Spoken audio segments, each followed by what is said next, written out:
Hi guys, welcome back to my channel. My name is XOXO. I bring you lots of cool videos in business, entertainment and lifestyle.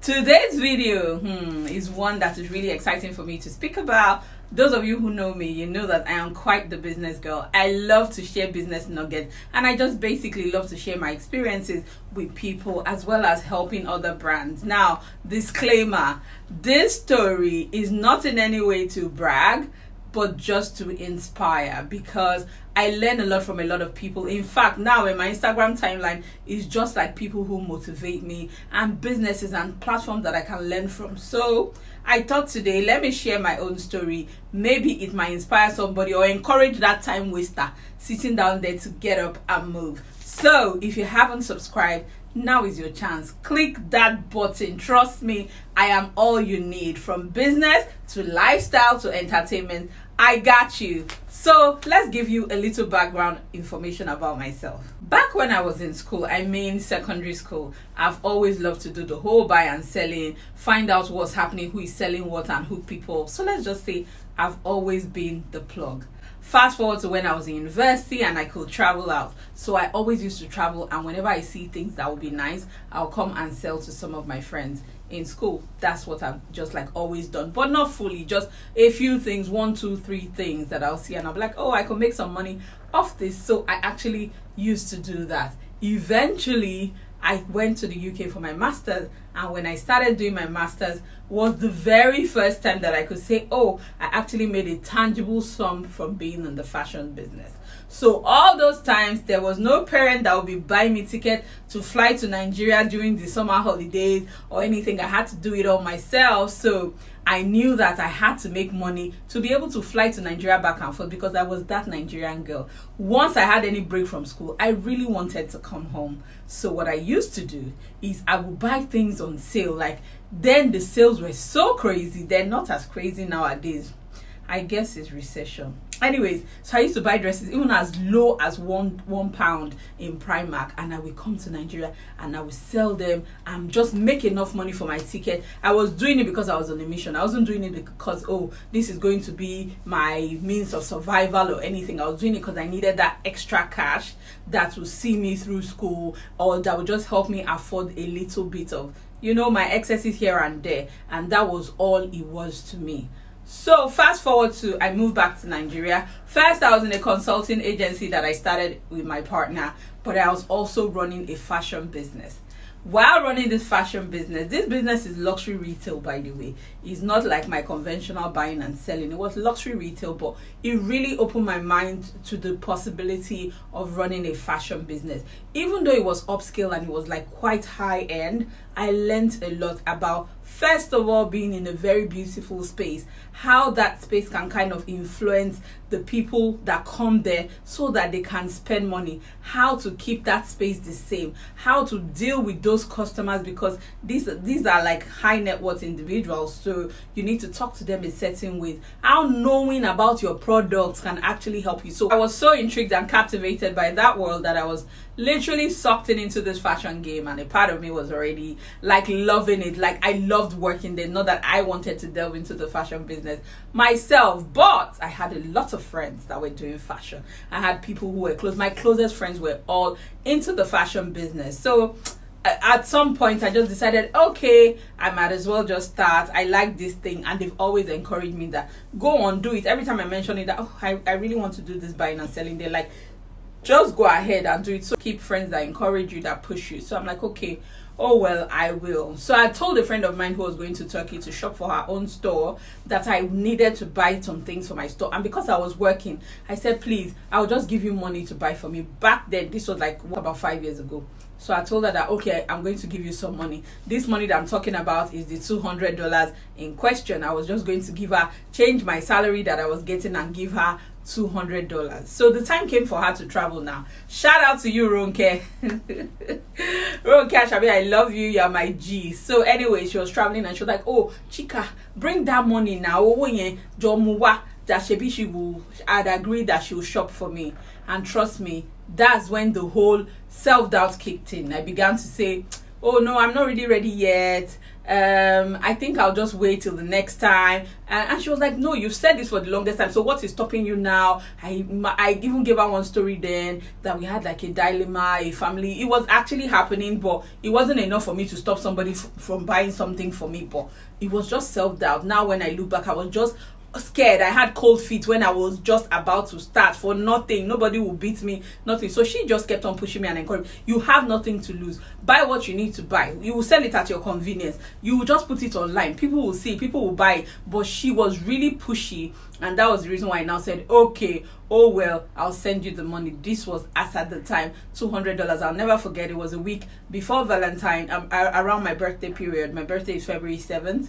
So it was during this period, and she was like, oh, she will just go quickly. She wants to be back before Vals, and she will buy me the stuff. So basically, that was how this journey started. She came back, she bought me things.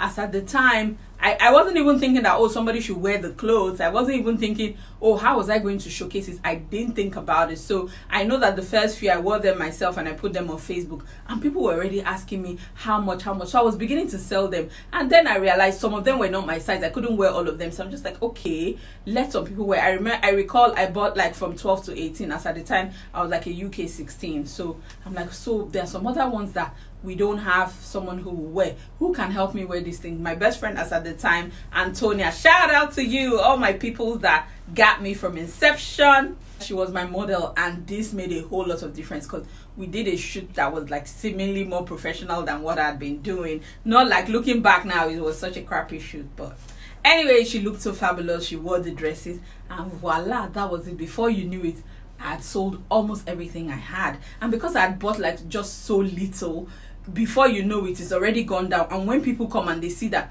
you just have like small merch, it doesn't really make sense. So I was forced to continue to quickly turn over my money, and I kept doing this again and again until I had enough money to get a store.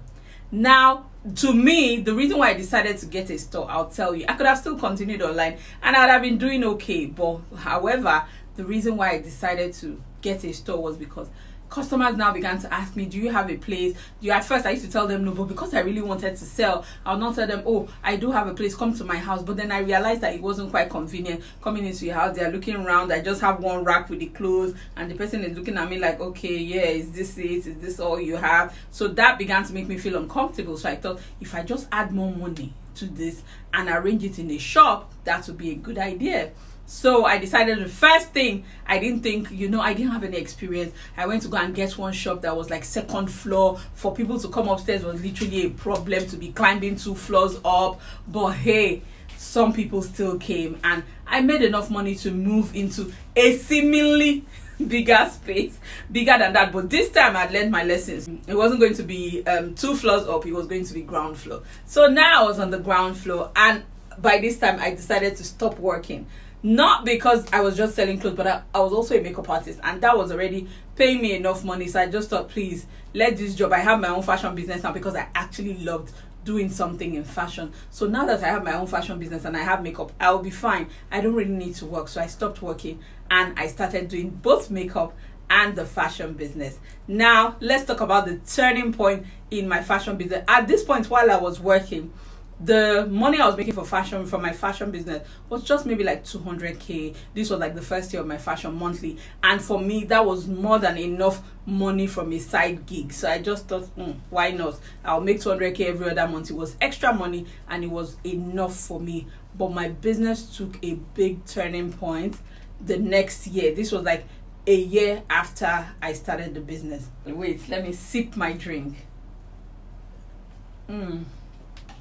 Yeah. If you haven't subscribed, please subscribe. This is the part where it gets hot.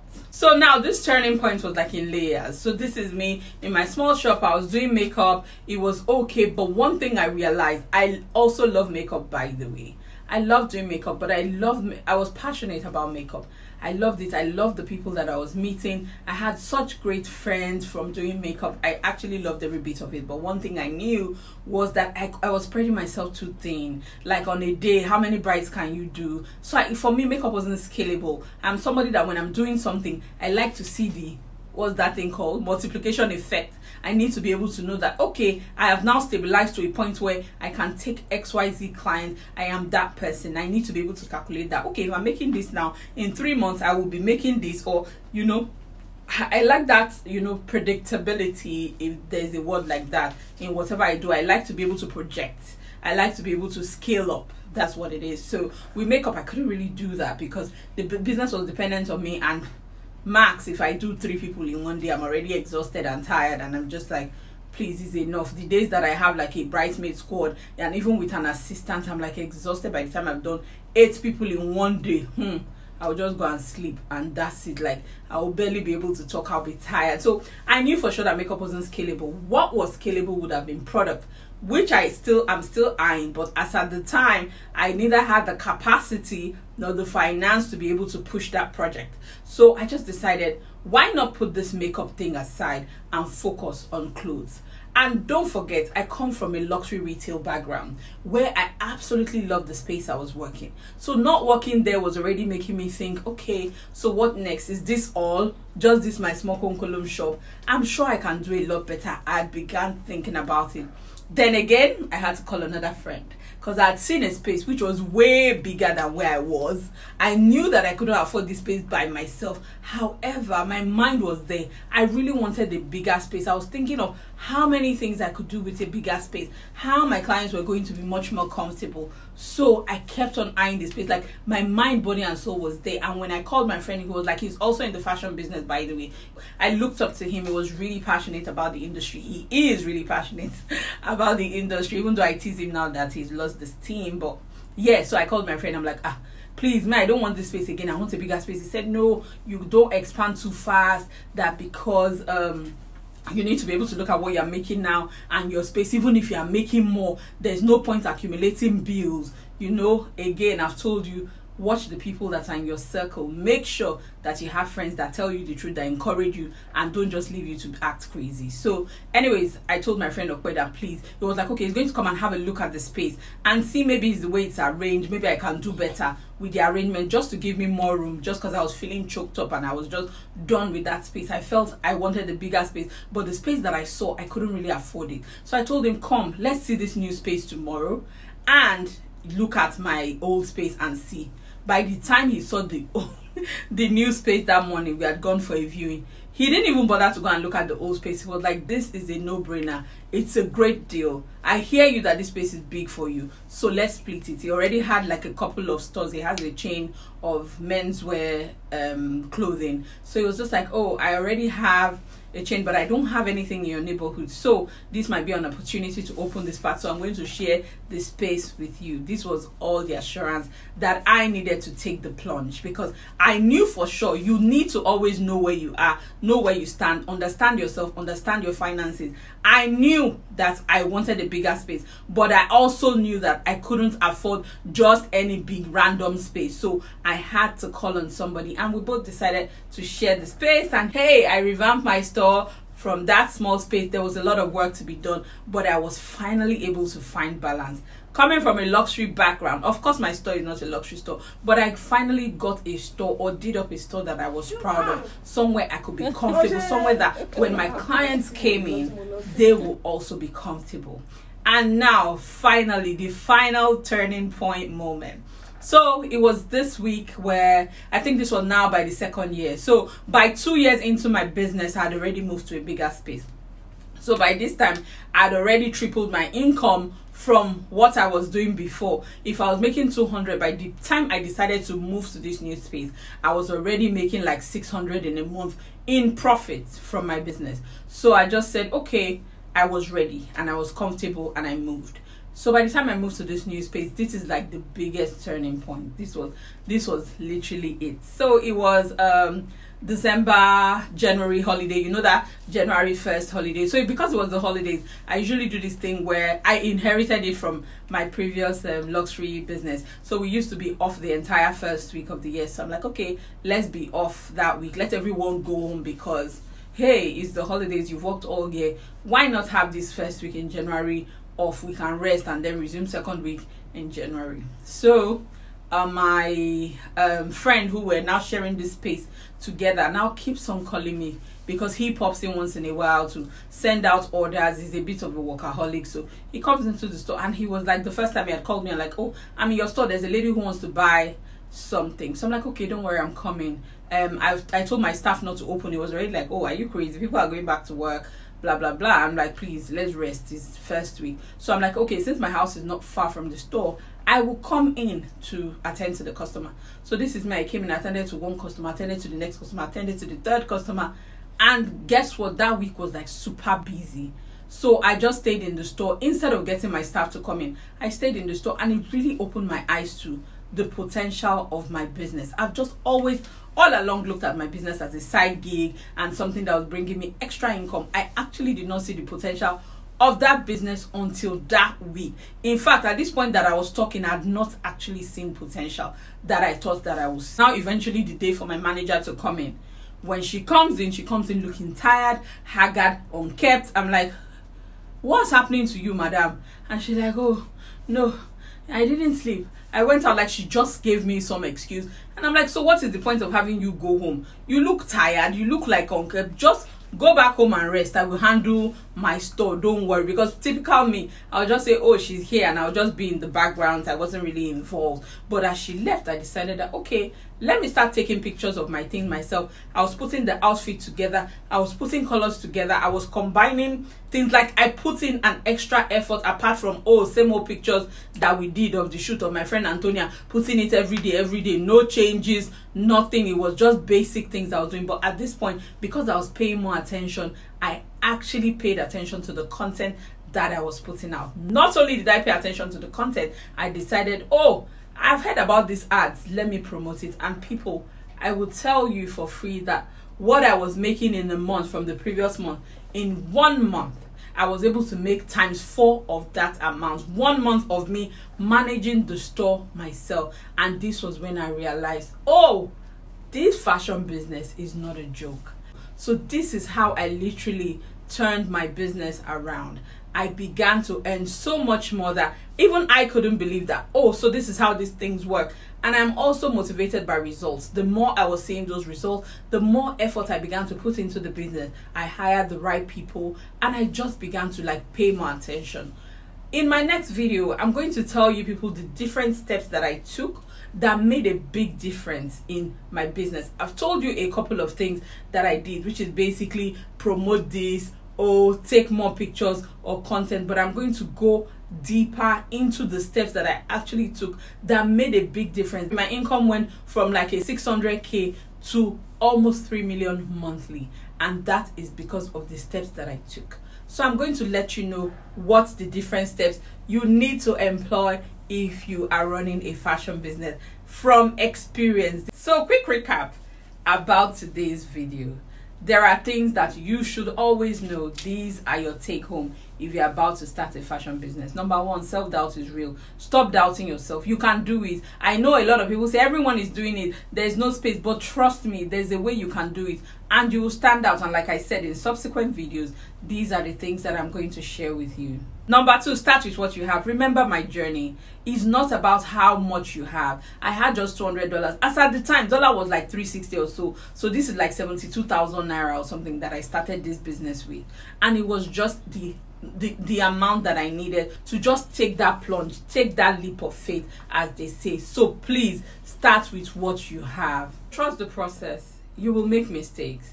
Along the way, you'll make mistakes, and it's okay to fail. I told you about my first shop that was on the 2nd floor. People were barely coming there, just a few of my friends. It was almost like I paid money and I literally wasted it. I didn't even wait for the rent to be over before I left, because it was like it was waste of money. No one was going to come up to my 2nd floor, and the space was even small. It just didn't make any sense. So that wasn't a good business decision, but it was also part of the process. I did that store, I did the next store.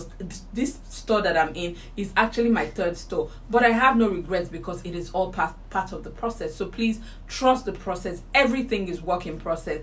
Just believe that you are going towards the right step, or you are going to the right destination, and slowly but surely you will definitely get there. 4, advertise. I learned it on the job. Like, I was actually okay with what I was selling, but don't get it twisted. Now it's even harder to advertise. I remember back then I used to probably do maybe like $100 in advert a month, and the impact was like really great. Now you might need to do double or triple, for starters, that amount to see a visible difference. But I'm talking back then. So no matter how little, anyways, advertising is the ish, is what can make a difference between what you are earning now and what you could possibly earn. You'll be amazed at the big difference that advertising makes. And number 5, surround yourself with good people. I think along the way through my journey, from working in the retail store to like running my own business, from doing makeup, I've been privileged to be surrounded with the best people. I have the best friends in my circle, and I just literally I identify when this person is going to make sense being in my corner. So I make the best friends, and I'm thankful for my circle, and I'm thankful for friends who push me to do better. So please surround yourself with good people. If these people are not helping you or they're not making a difference in your life, what is the point? You need to be intentional about the people in your circle. And also, even you, be that one that is encouraging somebody else. Don't be the friend that shoots down every idea without even thinking it through. When you hear it, you're just like, oh no, it's not going to work. Don't be that friend.